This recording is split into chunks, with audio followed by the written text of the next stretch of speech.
I'd like to take the moment to acknowledge that as we gather in this virtual space together, I am joining you from Treaty 6 territory and the homeland of the Métis. I would like to pay respect to the First Nations and Métis ancestors of this beautiful land that I currently call home. And I invite you all to introduce yourselves using the chat function. Let us know where in the world you're joining us from, what you do for a living, and if you're comfortable, I do invite you to write down your own land acknowledgement.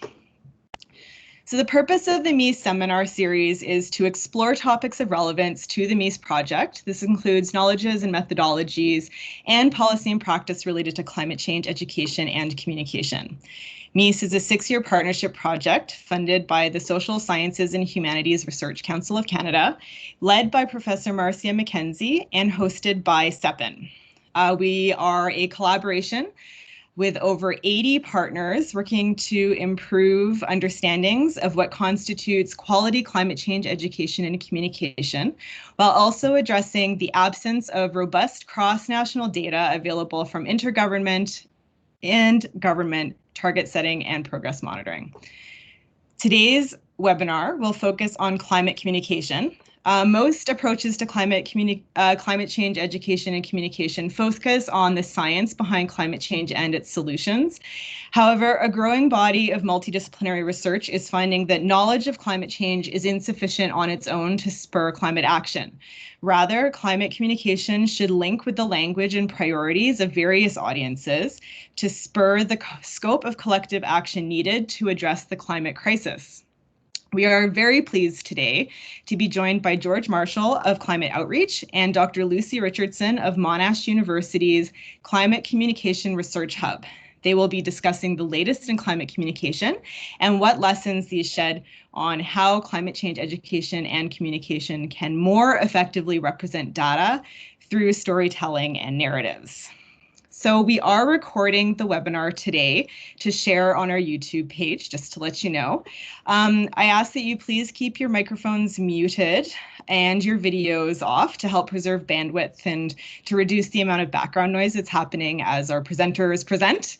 Our 2 speakers will each present for about 15 minutes and we'll move to a question and answer session. So we want to make this as engaging as possible, but manageable on Teams. So if you'd like to ask our speakers a question, please type in the chat box and I will call on you.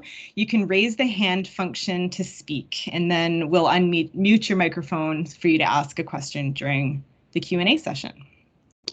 So I am pleased to introduce our first presenter. George Marshall is the founding director of Climate Outreach and a specialist in climate change communications. Climate Outreach bridges the gap between social research and practice, guiding practitioners on how to apply evidence-based insights on how to and how not to communicate effectively about climate change. Their work helps people of all ages, faiths, nationalities, and sides of the political spectrum to understand climate change in ways that are relevant to them. Today, George will be sharing a range of research by Climate Outreach in designing and developing narratives for creating a broad-based public mandate for climate action, drawing on participatory co-design projects in Canada, India, and North Africa, and the Britain Talks Climate Values Segmentation Model. So I will turn it over to George.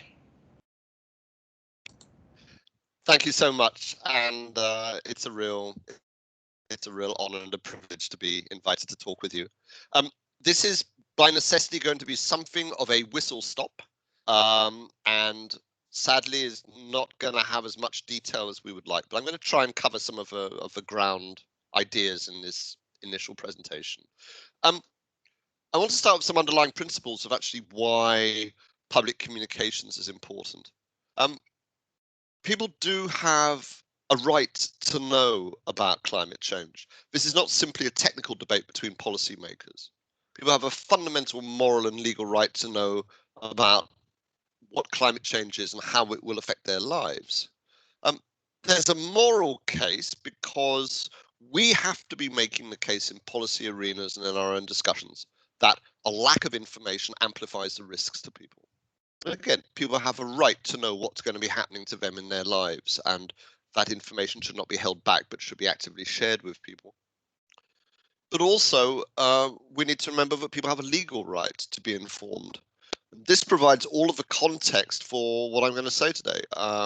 The original Framework Convention, Article 6, the Paris Agreement, Article 12, there's a range of other supporting legislation, calls upon governments to implement education, public awareness, we would say public engagement, engagement meaning a two-way process, public participation, and access to information.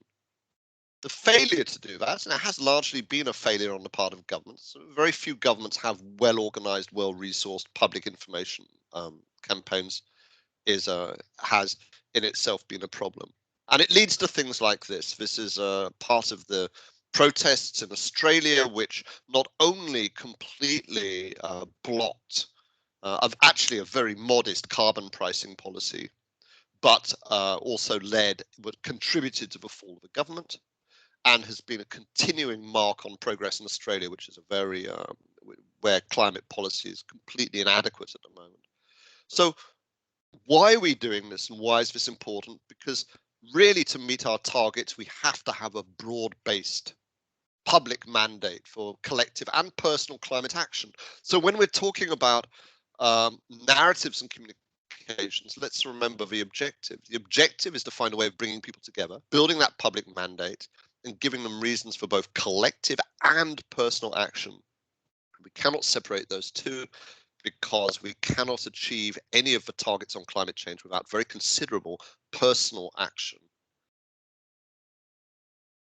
I'd like to introduce climate outreach, if I can, and say a little bit about our work, because really the best thing would be for you to, if you wanted to follow up, by having a look directly. This was our team in 2019, back in the days when we could actually even stand that close to each other, or indeed even be in the same space. But we're now pushing 25. End of this year, we'll have about 30 people, and we're specialists in climate communications. I was the co-founder about 17 years ago as the first non-profit charity in Britain to specialize in public communications. And really, our mission has become focused increasingly on how do we reach new audiences. This issue of building a mandate. Who are the people who are being ignored or cut out of the argument, and how do we better reach them? So if you look at our website, please do, and please do sign up for our newsletter as well. It'll tell you our latest work. You'll find a very wide range of material. You'll see from these reports here, but this is typical of a kind of range of work. There's a project we did for building narratives around Welsh identity across the entire nation of Wales, communicating uncertainty for climate scientists. How to talk with a centre right. I'll come back to that point later on. Speaking of youth, communicating extreme weather events and so on. It's very important to say that our work is based on evidence. We draw on the academic research evidence, our own research, which is done to full, robust academic standards. We're not a communications agency, we're a research group. I'd especially like to draw your attention to the work we've been doing on visuals. So if in your work you need advice on visuals, or if you would like to access good quality visual materials that are tested and that have well-defined licensing, that's to say either limited licensing or they're free to use, please go to Climate Visuals. It was interesting before we did this program that visuals were largely ignored in climate change communications research. There was a few papers, but not so much. And we really need to remember when we talk about communications and narrative and language, but visual language is very important. So much of the communication around climate change until we started this program was really that little polar bear sitting on its shrinking block of ice. And we've really been challenging that. In fact, the testing shows that's actually very weak communications. So what's strong? Well, let's unpack that a little bit. I think the first thing that we need to say very clearly is that facts and figures really shift views.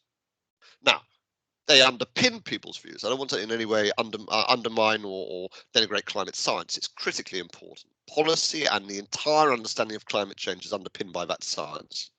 But once people form their views, you cannot shift those views by throwing more facts and figures at them. people's attitudes are primarily formed as stories. We are storytelling animals, and it's deeply wired into our brains. Incidentally, I have a book on exactly this subject called Don't Even Think About It, Why Our Brains Are Wired to Ignore Climate Change, which explores this wider social psychological data on this. So people's attitudes are formed as stories, and then through confirmation bias, assimilation bias, they then find the facts and the figures to fit in. This is why we can find that sometimes very literate, well-educated and scientifically trained people can sometimes refuse to accept climate science, or rather they create their own climate science, which says that there isn't a problem. But there's plenty of examples around. I mean, this was the Brexit battle bus, which toured the UK with a story, let's take back control, and then facts about how much money we send the European Union each week and how we can spend that money on our National Health Service, supposedly supporting the story. The fact is that that is a wrong statistic. It's a quite deliberate falsehood. It's the story that leads, and people find the facts to support it. Or we're seeing a great deal at the moment with COVID vaccination, and I follow a lot of the anti-vaxxers. I'm very interested in what's happening with this, where people actually find the story to fit their beliefs, or indeed the experts. Sherry Tenpenny poses herself, for example, as a doctor whilst telling the most extraordinary falsehoods about vaccines. So we have to remember people are actively involved in taking stories and creating them. We also have to recall that climate change is actually quite a hard story to tell. If the classic story would mobilize people and mobilize people's concerns would involve external enemies with intention to cause harm, and this is indeed the core component of pretty well the entire history of human storytelling. The problem we have is that climate change does not have a clear enemy, and nobody has the intention to cause harm.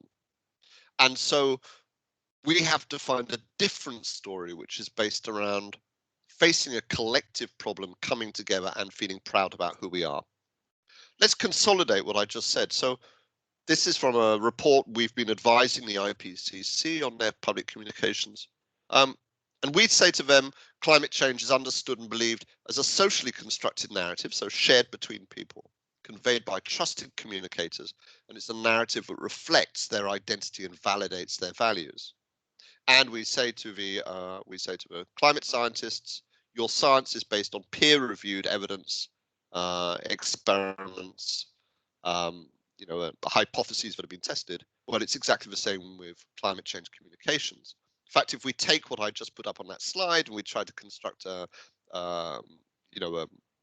literature that would support that, this is what the beginning of that would look like. I got bored after a while putting these things up.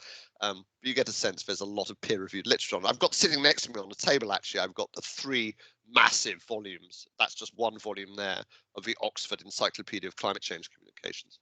So there's a lot to this. So building on that evidence-based, strong communications reflect people who they are. It validates them. It says, this is who you are and you're important and worthwhile. This is what you care about. It's focused on the audience, what they care about, and it's showing them that other people in their social group agree with whatever the storyline is. The reward for taking action is not saving the polar bear, and it's certainly not stopping climate change, because climate change doesn't have an inherent meaning to people. The reason why people will take action is because it is something that belongs to who they are, and that doing this thing makes them more a part of their group, and the world becomes more of the way they wish it to be. Therefore, in terms of creating narratives or storylines for any group, we need to be asking people who they are, what makes them proud, what do they care about, and what are the ways that they would like the world to change. Then we weave the storyline around that. And especially, messengers are often more important than the actual message itself, because the primary way that people evaluate the trustworthiness of a message is through the trust that they have in the messenger. Polarization has to be pointed out because polarization has been a narrative-driven process that has been absolutely disastrous for climate change. This was a meta-analysis of looking at the determinants of attitudes on climate change. It found many there: sex, age, education, as we would all expect. But jumping ahead, leagues ahead, was political affiliation and ideology. That is because politics and political identity is one of the key different ways of forming worldviews and forming a narrative conception of the world around us. You can see how deadly this polarization is for policy when you look at the support or opposition of a Green New Deal. On the face of it, it looks like this is in the US. On the face of it, it looks like it's evenly supported. But when you look at Democrats, overwhelming support. When you look at Republicans, overwhelming opposition. Part of a reason for this is that the advocates for climate change, the ones who hold the story, who have shaped the story for the past 30 years, people like myself, I'm proud, long-time member and activist in the environmental community. We have shaped the storyline in our own values. So when we present it to people, we're saying this is who we are, this is what we care about, and if we take action and you follow us, the world will become the way we want it to be. And of course, that's exactly what polarizes and pushes people away. So what we have to do for each group is we have to find a way of speaking adequately to their values and identity. But also, I think this is very important, and I'll stress it again, validating that identity. We have to find ways of saying what you are and who you are is really worthwhile. And the word we keep coming back to is contribution. Everybody has something they can contribute, and what you have to contribute is really worthwhile and valuable. This is a piece of research which we have completed earlier last year. Sadly, I don't have the time to draw out the individual pieces of advice for it. But what's important, I think, is the segmentation model, which identifies different groups with very different attitudes, values, and identity within the British population. And for each of them, constructs a narrative and language which works for them. So we have sub-narratives for each of these different groups. Then we need to be looking for a meta-narrative, which combines all of them in terms of a shared sense of identity and purpose. One of the most revealing things in this group was this subgroup for loyal nationals, who were people of generally somewhat right of center attitudes, who held strong views on immigration, on security. A group which is invariably ignored by environmentalists, actually had very deep concerns about climate change, or one of the most unmobilized or unrepresented groups. So for them, there is a particular narrative. I can answer questions on this later on. But here's an example of a shared narrative. We helped design this for the British environmental organizations. It's now been applied, I think, by Climate Reality Project in the US for the love of. And it's where people talk about the things they love. They say, I care about this, I love this thing, and I'm concerned about how it be affected. And using the language of love, of shared values, creates bonds which go across partisan divides. People using this say that it has been a key opportunity for opening up within the Conservative government, including with climate skeptics. Here's another language and narrative which helps to build on these combined values. Talking about care. This is especially powerful after COVID. The research for COVID shows that it has created a much greater, across the board in all of our 7 segments, we asked all of them about it, a much stronger sense of togetherness and caringness. So the language around climate change is saying, when we face extreme weather events, we will prepare for them so we can care for people. We can protect our communities, and we can care for the people who are vulnerable, because that's who we are in blank, put in the name of a community. We know after extreme weather events, the one thing that people are most willing to talk about is their sense of pride in the community and the way they've come together. Again, building on, validating, respecting people's values and identity. A very large piece of work we did. We had over 50 focus groups on this, over 500 people passing through them. Was the Alberta Narratives Project. And again, please look this up. This was a co-design project. We designed the content with our partners in Alberta, and then they went and ran the groups themselves and reported back. And this allowed us extraordinary access. I mean, we even had people who were working in the tar sands fields coming off work, sitting around a table, having a few beers and running through our groups. We got very rich results from it, and probably the most polarized place on earth, actually. I can't sadly go into the detail of this, and similarly, actually, unfortunately, I don't have time to talk about our India or North Africa projects.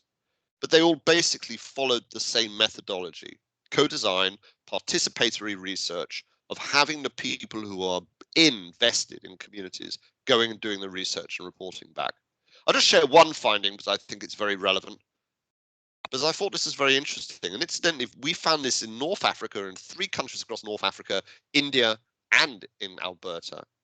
But language about saying this will be easy did not work. But a narrative of saying this is going to be hard, transition is going to be hard, climate change is going to be hard, worked well when we built that into language about validating community. We faced other challenges and disasters. We know how to pull together, help each other out, united. This language is the place where we think the sweet spot is. As I said, we've now tested it across 3 continents with very, very different audiences. And we know also from the experience of other messaging, this is from United States messaging around for the Second World War, the language of shared purpose, doing things together, overcoming divides. All of these posters are about divisions in society being overcome through a common threat, is a powerful place to look for language. I've gone slightly over time, so I'm going to wind up quickly with just 2 slides. We're thrilled to be part of the MECCE project. And I just wanted to share a couple of things from that. We held a roundtable back in June last year, looking at what might be some of the criteria for public engagement and built on principles. And the recommendation of that roundtable, and we did background research, we had 40 participants in it also. We were looking at this, was that principles which seemed powerful included these ones you can see here on the screen. Again, you'll see how they reflect and embody some of the research we've been sharing with you. And that actually on the basis of the principles, you can then build an entire structure of public communication and engagement by weaving these principles into the design and the application and ultimately the monitoring. The final thing I just wanted to say here is what composes public understanding. So how do we know we've been successful? These came from the Yale Center for Climate Change Communications, and I think these are the measures by which we could say, are we effectively engaging the public? Are we telling the right story? That people come to see it's real, it's us, and why it's us, bad, scientists agree, and there's hope. And these are the 5 components. Okay, I'll wind up there now. Thank you so much. Thank you so much for that amazing presentation, George. Your work, we refer to it a lot as we've been developing some of our methods in our first year of the MECCE project, and we are just starting to interview for a position that's going to be looking at public engagement indicators through the MECCE project, where we're working in partnership with Climate Outreach, and we are just delighted and really excited to be involved with your work, and really excited to be able to engage in these sorts of messaging to hopefully affect some change through our work. So thank you very much. Let's move on to our second speaker. Get my notes. So I am very pleased to introduce Dr. Lucy Richardson. She is a postdoctoral fellow with the Climate Change Communication Research Hub at Monash University in Australia. Her current research focuses on understanding Australian climate change audiences and their responses to messaging. Lucy's broader research interests sit at the intersections of environmental science, communication, and social psychology, including in relation to climate change mitigation behavior. Today, Dr. Richardson will be speaking about 2 important aspects of climate change storytelling in Australia: media narratives and trusted voices. She will outline some of the trends in media narratives of natural disasters in Australia and what these might mean for climate action. And she will briefly describe the Hub's research on trusted voices for communicating about climate change. So take it away.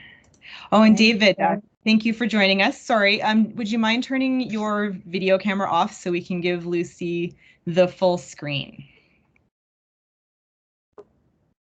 Thank you.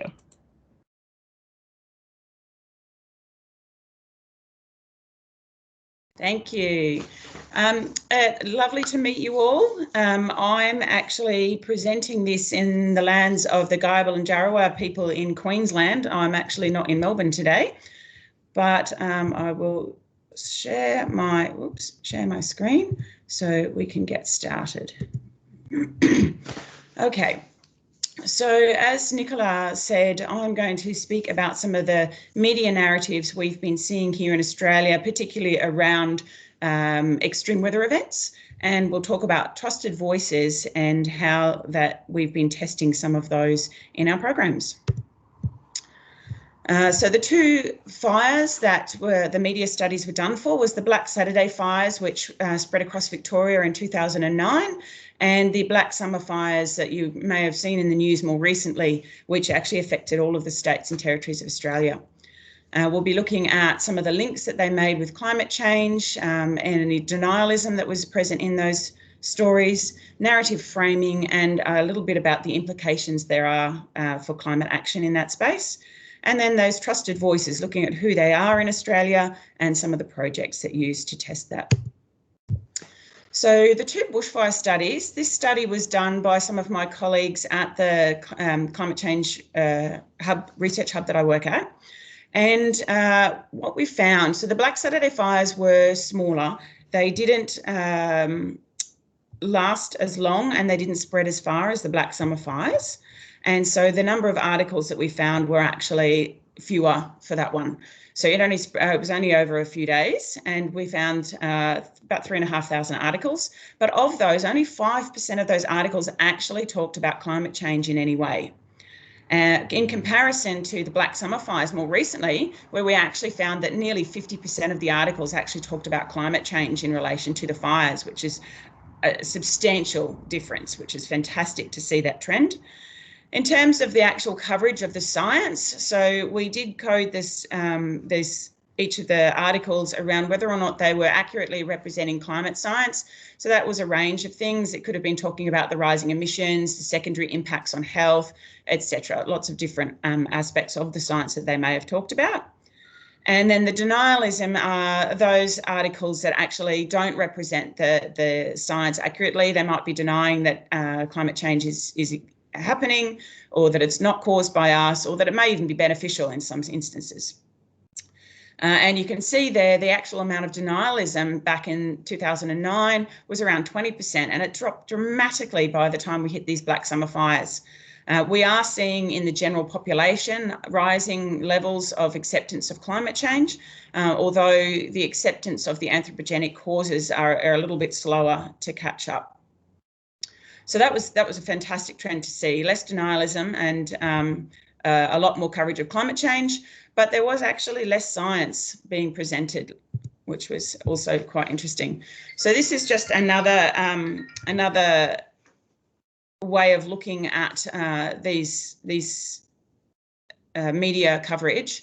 So within that climate change coverage, the two major news owners in Australia, Nine Publishing, which was formerly Fairfax, and News Corp, they have most of the market when it comes to media in Australia. And you can see here that they have relatively equal contribution in terms of the climate change coverage.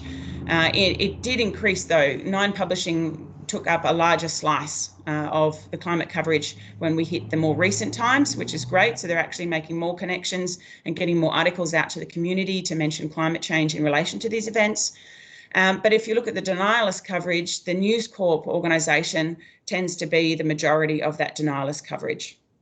And that does align with what we've found in other studies, and other researchers have found that News Corp is a more conservative-leaning, right-leaning publication in general, and they do tend to present more of those denialist coverage than anybody else.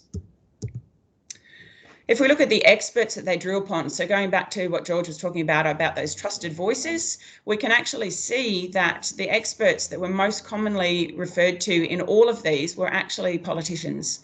Scientists, if you have a look, back in the Black Saturday fires, they were around 20%, very close to equal with the politicians. But by the time the Black Summer fires hit, excuse me, the actual scientists voices being heard were quite reduced. What we did see is a bit of more of a spread. So we're actually getting more firefighters and emergency workers coming in recent times. Excuse me. So this is something that highlights to us, this is where the media are getting their voices from in these particular events, when these events are occurring. So these are some of the voices that we can actually interrogate to see, who is trusted and what are they saying. In terms of the actual narratives that were being used in these articles, back in the 2009, these are the lighter blue bars. The four main narratives we could see were about the unstoppable power of nature. So this is that nature is huge, nature is a powerful force, and we have little control over what happens with nature. Failure of planning, so the government or some other party should have done more to prepare us for this so that we wouldn't have these deaths, etc., and damage. The triumph of humanity, so George mentioned that after, people after an event, like extreme weather event, will a lot of the stories will come out and how great it is that community comes together and can help each other in that recovery phase, and we did see a lot of that in both studies actually.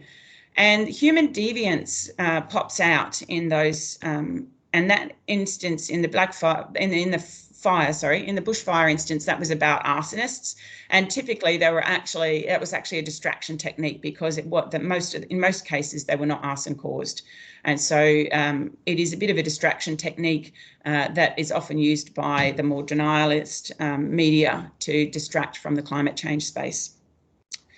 What we did see in the Black Summer, though, is quite a diverse range of narratives. So we're actually seeing more coming in around biodiversity, about human health. When the Black Summer fires hit, most of Australia's capital cities ended up actually getting smoke issues. And so we had quite a large health impact, secondary impacts from those bushfires.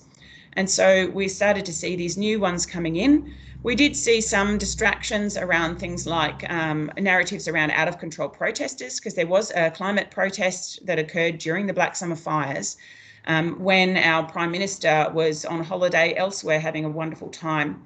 And the protesters, were hammered by some of the more conservative media as detracting from the issues of the bushfire itself, when realistically they were actually there trying to prevent these kinds of things through promoting mitigation measures, etc. So that was really interesting, because what it offers now is actually the chance to engage with other sectors of the community that may not have previously been engaged on the climate change space. So, for example, George was talking about what we care about. Some people care about biodiversity loss. Some people care about the health impacts in their communities. So we can now, by using these new narratives, these people can become more engaged in the issue of climate change. So some of the good, well, we found that the climate change coverage is actually increasing, which may lead to more awareness and discussion of the issue.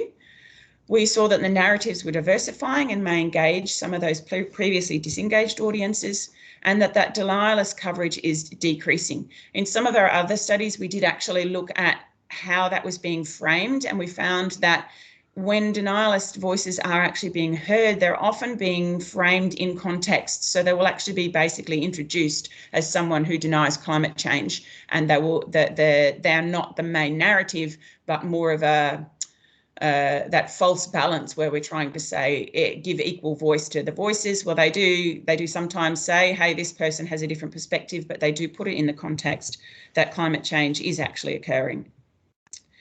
Some of the less good things, this diversification of narratives did actually include some of that misinformation and distractions.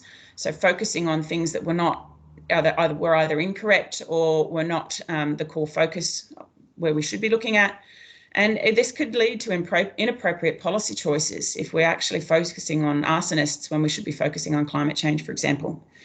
And then reliance on science and scientists was decreasing through those studies.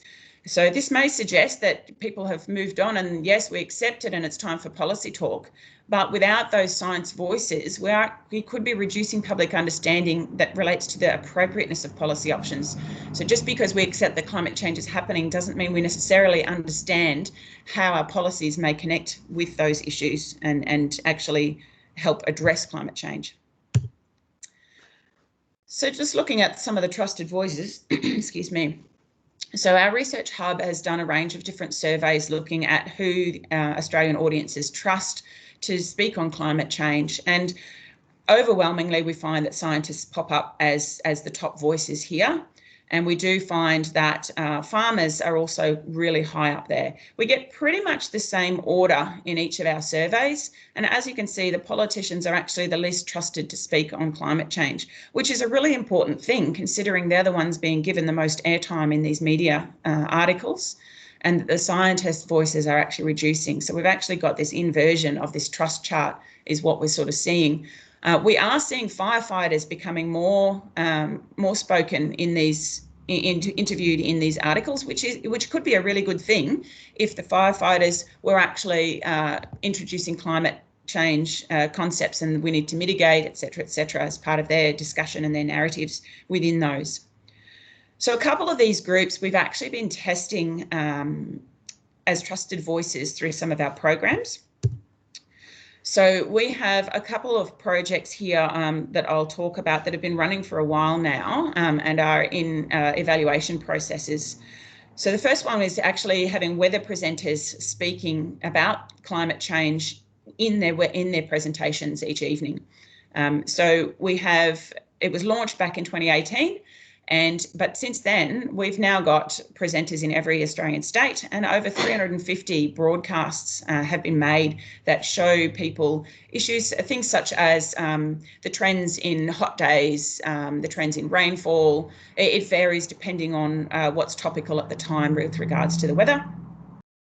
And that's been a really positive thing. We have done some evaluations of that, which has found that it actually does impact on people's behaviour. So when we do our comparison, our control comparisons, we find that having these things can actually maintain people's engagement with climate change, so maintain their levels of concern, and also change behaviour. Although they don't currently, because they focus purely on the actual climate indicators, they don't necessarily change people's understanding of climate change, but they do impact on behaviour through changing their levels of concern. And we have a climate sciences in the media project. This is where we actually have respected climate scientists with local connections who are the bylines for articles coming out at local scale. So we have currently working hyperlocal news with News Corp in their online space. So this was a really interesting project with News Corp because of what you saw previously on the slides. News Corp have the majority of the market when it comes to the denial when these extreme events happen. And so with us working with News Corp, we can actually potentially change that culture from within. There are actually a surprising interest in climate change and a surprising number of people within the organisation who want to get climate change information out. And so we found some of those people and we're working with them on that hyper-local scale, getting news out to the public, which is a fantastic project. It's going to be very difficult, challenging to analyse because of the nature of online media use. So our evaluation of that is going to be a very interesting process. So that's all I had to discuss right now, but I'd love to hear any questions people have. And thank you very much.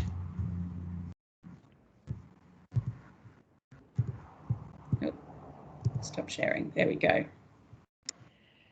Wonderful. That was really interesting, and I can see lots of implications for how we might go about communicating about climate change and how that might change the dominant discussions that are being put forth by the media. Okay, we have about 15-ish, a little bit more than 15 minutes for some questions, and I know that you guys are looking forward to asking them. So if you want to raise your hands, I will call on you to ask your question, or you can chat it in the chat box as well.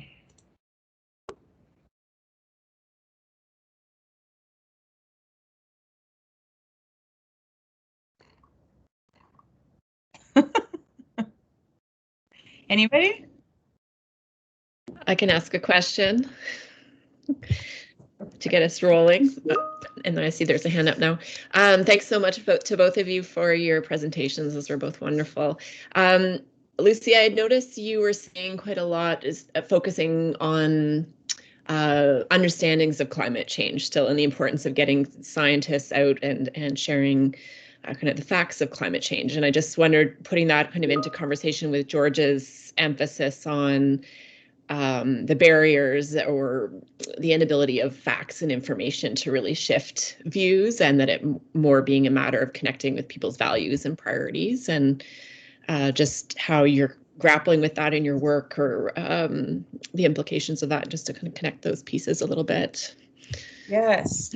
So one of the key approaches that we actually use, there's some research by a gentleman, Boris Fischoff, which was looking at the potential for non-persuasive communication to assist people with decision making. And so we've actually taken a bit more along those lines of an approach where we provide information that can be used by others to help decision making. So for example, the Climate Communicators project with the weather presenters, that was more about, it was started when the actual acceptance of climate change was quite low in Australia. And so that's actually been increasing through society over time. And as our project's been running, it's also been trying to get it in people's minds regularly, that we see, yes, it's changing, yes, it's changing, yes, it's changing by a trusted voice.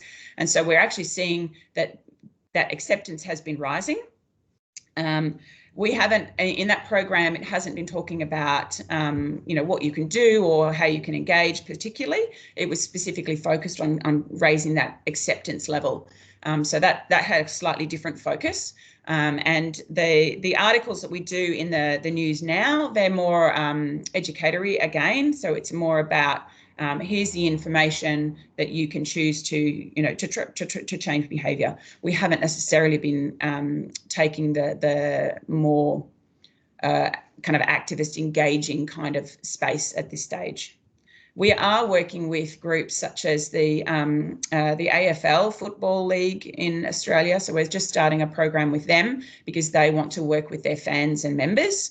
And so we'll be supporting them with information. So we're actually doing surveys to provide that background evidence about what their fans perceive, how they see the situation, how they view different messages around activism, so that they can actually then use that. But we won't be the voices doing those campaigns, if that makes sense. Mm-hmm. Yeah, and I guess if they see News Corp as a trusted source, then if News Corp tells them it's real, then maybe that's right. It's on. Less important for us to be the voice when the trusted voices are elsewhere. Yeah, thank you.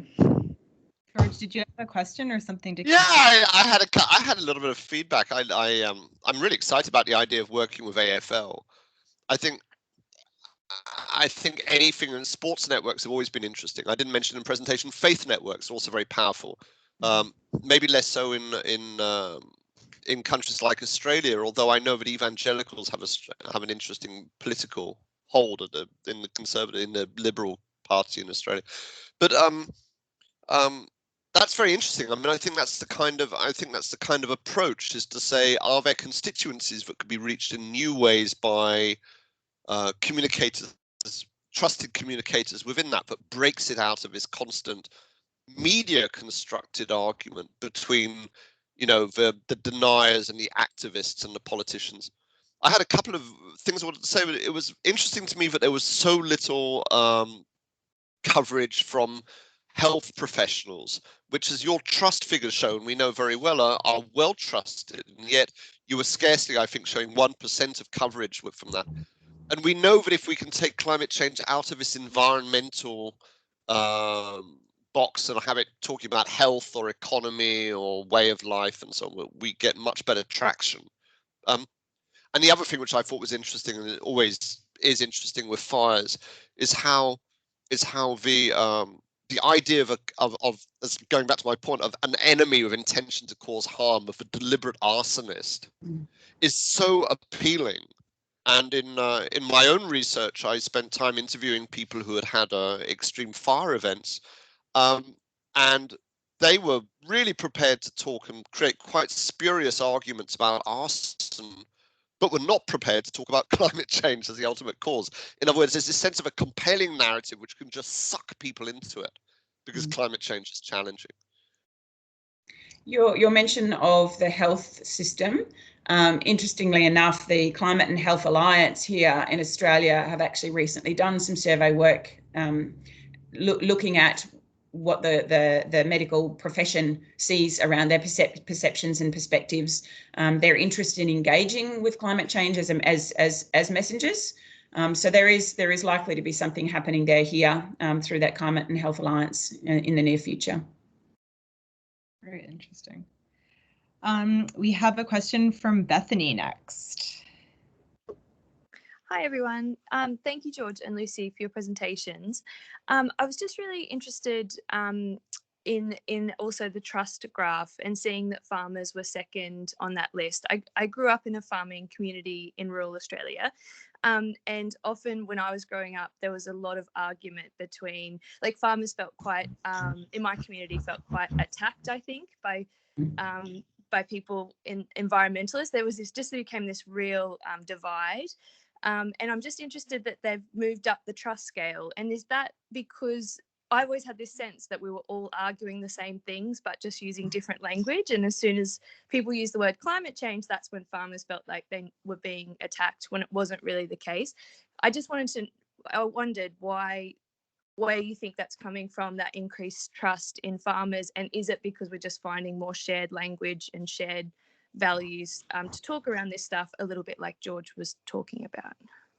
Yeah, I think part of that is that similar to denialism of climate change, there have been some few very loud voices that are not necessarily representative of the wider community. I'm pretty sure that whole farmer connection thing, that's been around for years. So that some of our surveys have been done over the last several years. So it's not necessarily new. It may just be that some of the media have jumped on, for example, some of those loud voices that are have been accusatory to the farming communities, which is not necessarily representative of the broader public.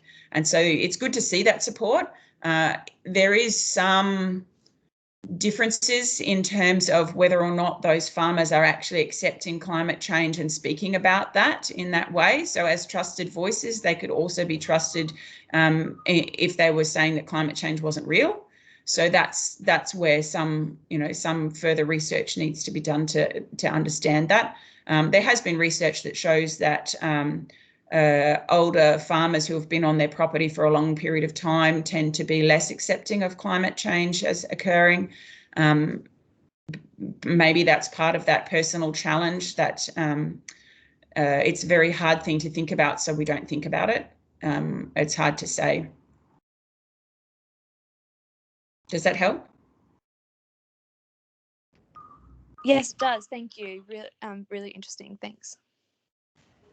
Bethany is just joined us as our research or our project assistant to help us plan our face-to-face learning institute in Cambridge University that's going to be next year or the year after. So we're very excited to have her joining us.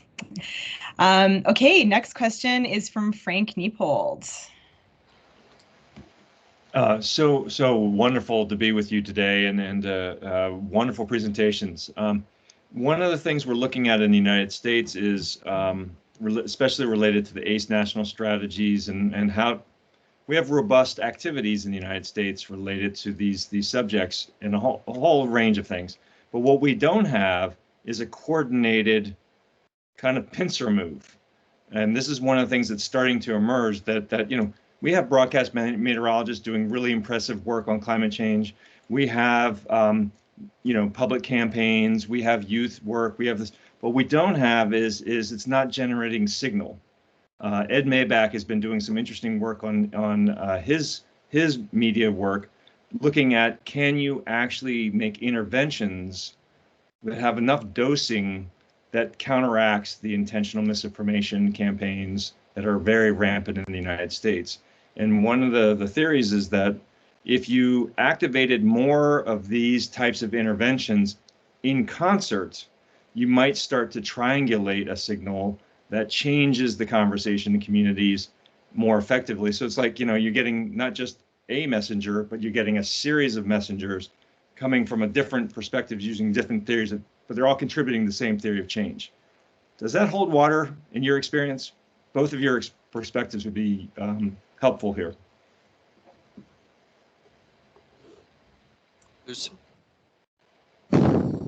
George, you're right. I'm happy to respond. We actually have a new postdoctoral research fellow joined our research hub, who's actually on that team working with Ed on that sort of misinformation side of things, John Cook. Yep. And so that's very much on our agenda. But one of the reasons why we are working with some of these other trusted voices is to get that multiple lines of conversation going, so that if you go to your health professional and they say something, and then you're watching your favorite footy match and then they say something, people will get these multiple doses, and they will potentially, from trusted voices, you're more likely to engage with those stories and connect that and start to shift your views. That's our approach. I'm absolutely sure that would work. I mean, it completely makes sense. I mean, let's remember that people often have multiple intersecting identities. Yep. And so people are unlikely to take their cues from one single source unless that's absolutely dominant in their lives. So if people are getting the message from several sources, each of which is part of their overall shape of their identity and worldview, of course, it's going to be very powerful. The challenge of all of this is an infrastructural one, which is like, how do you create the resourcing and the infrastructure to make this happen? And I guess that's why I now, every time I make a presentation, I start with that fundamental one about how governments have made this obligation, because, as you know, being with your work for ACE, Frank, like, we have to get the governments investing in it, because ultimately, in the end, it's only governments that have the resources to resource this properly. And as you've said, Lucy, politicians are not well trusted. So we don't want the governments to be getting politicians saying more. We want the governments to be putting in the resources to seed exactly the kind of initiative that we're saying, where we need multiple voices speaking at the same time. And let's face it, that's what has to some degree been happening with COVID. I mean, I think we do have a precedent there, but COVID is something which has been communicating quite deliberately through different networks in order to get pick up a vaccine by different constituencies. Similarly, that's what happens in case of any national crisis. So, that's the challenge, I think, is how do we get, rather than having a project here and a project there picked up by philanthropy or research grant, how do we get this really happening to scale? Thank you. Frank is ACE national focal point for the United States, and he is an Axis 2 team member working on our indicator development work. So thank you for that excellent question. We have time, I think, for one more question, and we had a question from Lorna down in the chat. She actually had two questions, but I'm going to pick the one that I'm the most interested in. Has language or imagery use been explored in climate narratives? Obviously, I can say a lot to that. Do you want to go, Lucy? No, you have a go. It's fine. Before I seize it, I mean, yes, I mean, absolutely. I mean, and there's a huge body of both academic work and practitioner work, and I mean, academic research, but also like practical experience with this. It's not enough just to have a theory of what might work or not work. I think you have to actively go out there and try it. And I think now climate change communication now, but I mean, definitely it wasn't 20 years ago, but now is actually much more sophisticated. It often does A/B testing with different kinds of narratives and messages. It tries them out. It finds what works, what doesn't work. I think like the world of social media is especially powerful because you just get this fantastic data coming back. You can try out a range of different approaches and you find out what works and what doesn't work.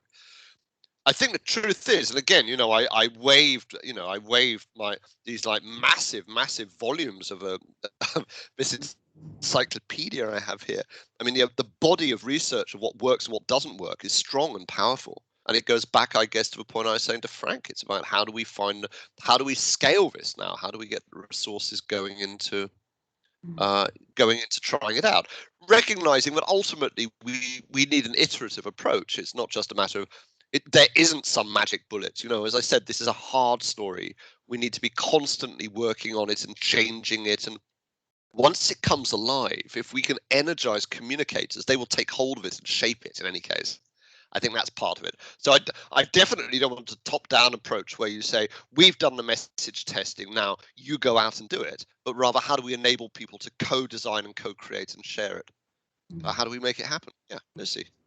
Yes, we've also had various projects testing different types of messaging, and some of the key things that researchers are looking at are if you're targeting a message to a particular sub-audience, what effect will that message have on others? So the unintended consequences that you can have where you actually make somebody less engaged by engaging another audience. And so there's a lot of research out there looking at which messages work and work for whom and what their effects are on other people. There's a lot going on in that space at the moment. And same for the visuals, although not quite as broad, not as many researchers in that space. And just to say, some of the most interesting research isn't simply what do you like, but what do you not like? Which messages make you actively angry? I mean, some of the research, for example, has shown that one of the reasons health messaging is so strong is not just because people respond well to it, but the people who don't, generally speaking, agree with climate change are made less angry or less antagonistic by that messaging than other messaging. So we have to be constantly the objective of this. It's not like social marketing. It's not like selling a product where our aim is to maximize the people who like it. The goal of this is to maximize the overall reach and the creation of broad messaging. So therefore, if you have a situation where half of people love a message but a quarter of people loathe it, that message has failed, but it's actively fueling the polarization. That's I think a really rousing and interesting way to end our discussion for today. I could listen to you talk for hours. Thank you both for an extremely interesting and engaging session today. I think we all learned a lot, and I'm feeling extremely excited to see what you guys have coming in the future and to be collaborating with you both as well. So just to let everyone know that we will, providing the technology works, be posting this seminar up on our YouTube page, and you are welcome to follow us on Facebook, Twitter, our YouTube, and you can always add yourself to our listserv. Our website is sepin.ca, and we'll call that a day. Thank you so much for your time today.